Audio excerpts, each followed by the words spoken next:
انا اذا بدي اتجوز ما بيطلع اصبعه على السوشيال ميديا، مستحيل. احتفلت خبيرة التجميل والموديل اللبنانية يمنى خوري المعروفة باسم يومي بزفافها ببحيرة كومو الإيطالية وسط حضور عدد كبير من نجمات الخليج ومشاهير الفن والموضة من أصدقائها المقربين. وتألقت يومي بثلاث إطلالات مبهرة ووزعت هدايا تذكارية على المدعوين عبارة عن عطر ومروحة يدوية وقطع مستوحاة من الثقافة الإيطالية. وشارك في الحفل نخبة من أبرز الأسماء، بينهم إليسا اللي قدمت أغنية أجمل إحساس وأبكت يومي، وكمان هيفاء وهبي اللي أشعلت الأجواء قبل الزفاف. ويومي هي واحدة من أبرز مشاهير السوشيال ميديا في لبنان ودول الخليج، ومشهورة بمحتواها عن الجمال والموضة، وبيتابعها حوالي 8 مليون متابع على انستجرام.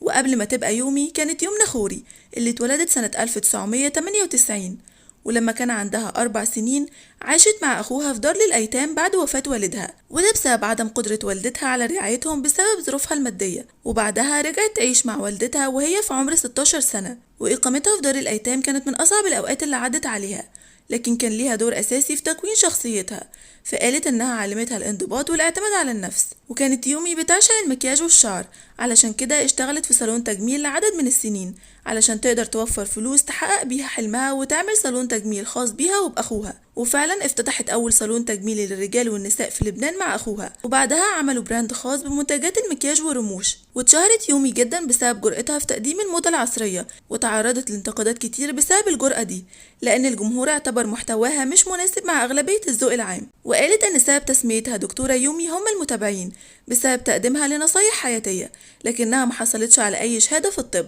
قالت كمان إنها ما عملتش أي نوع من عمليات التجميل غير حقن فيلر للشفايف والوجه. وشاركت سنة 2021 في إحدى حلقات المسلسل السعودي وش تبي بس مع الفنان فيصل العيسى والفنانة ريماس منصور، وفاجأت جمهورها بإعلان خبر زواجها في مايو اللي فات بمشاركة مقطع فيديو لعقد القران على حسابها الرسمي في انستجرام بدون الإعلان عن هوية العريس. كمان يومي حريصة على تخصيص جزء من أرباح علامتها التجارية لمساعدة الأطفال والعائلات في لبنان وسوريا من خلال مؤسستها الخيرية، وأمنيتها إنها تتوقف عن الشغل في سن ال40 وتتفرغ للعمل الخيري. علشان كل ده لقى حفل زفافها تفاعل واسع على منصات التواصل الاجتماعي المختلفة، وبقى اسمها ترند في الأيام اللي فاتت، خصوصا بعد انتشار معلومات عن زوجها رجل الأعمال البريطاني من أصول تركية جورهان كيزيل، وهو عنده 36 سنة وحامل الجنسيتين التركية والبريطانية.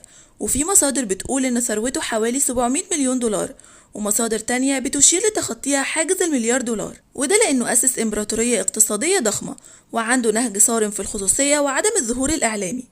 اتجوز قبل كده شابة لبنانية اسمها كارول في حفل زفاف أسطوري سنة 2022، وانتهى زواجهم بهدوء وما سمعناش عنه تاني غير بعد حفلة زواجه